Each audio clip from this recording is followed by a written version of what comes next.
Today is Wednesday, November 20th. I'm Bridget, and this is Girls to Grads.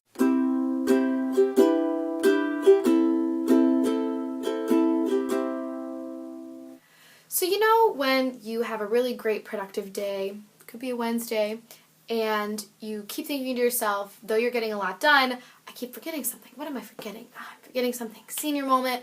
It must not have been that important. And then it's 12:30 and you haven't done your Girls to Grads video anymore and it's too late and then the rest of the week goes by. That's what happened to me on Wednesday. Let the punishments commence.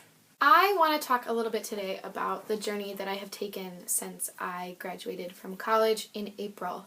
It has been a very enlightening and scary and different journey than I had anticipated. I decided I wanted to be a music teacher when I was 16 years old, and so between the ages of 16 and 22 I worked very hard and was very focused. I am of the mindset that I'm paying for these classes, this is potential career training, I need to do the best that I'm going to do. And throughout all 5 years I did that in my music classes. I worked very hard and I earned the respect of my professors, but being in an intensive 5-year program leaves a little bit of perspective out of the mix. I loved every single moment of it. There was always a little part of me inside that said, is this really what you're going to do for the rest of your life? And then I got out and I didn't get a job. I got about halfway through the summer and I realized that I was trying very hard to get a job and I was not really all that interested in getting a teaching job. I thought about what I'm really looking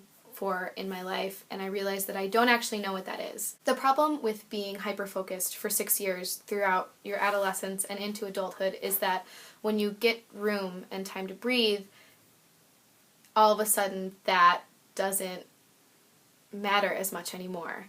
I have changed my goals and my life options. By the time I hit August, I was more happy to not have a job than to have a job, because being my 23-year-old self, knowing that I'd want to get a master's within a couple of years and knowing that I wasn't solid on doing this, I would not be the choral director that the kids I would end up teaching deserved. We've all had teachers who are so passionate and involved and in love with their job. You want that from a director in any music setting. We've also had the teachers who have one foot out the door and one foot in the door and they say, well, this is to bide my time until blah, blah, blah. And I never in my entire life wanted to be that teacher. It would be a huge disservice to the kids that I would end up teaching and a huge disservice to myself. And so I'm speaking especially to my peers from OU that are still there and anybody who puts as much pressure on themselves as I do, especially when it comes to this kind of stuff. There are a million ways to use a college degree. After giving myself this year, this buffer year, this year off, I have discovered so much about myself as a person, not as a student, not as an educator, not as a musician, but as a person.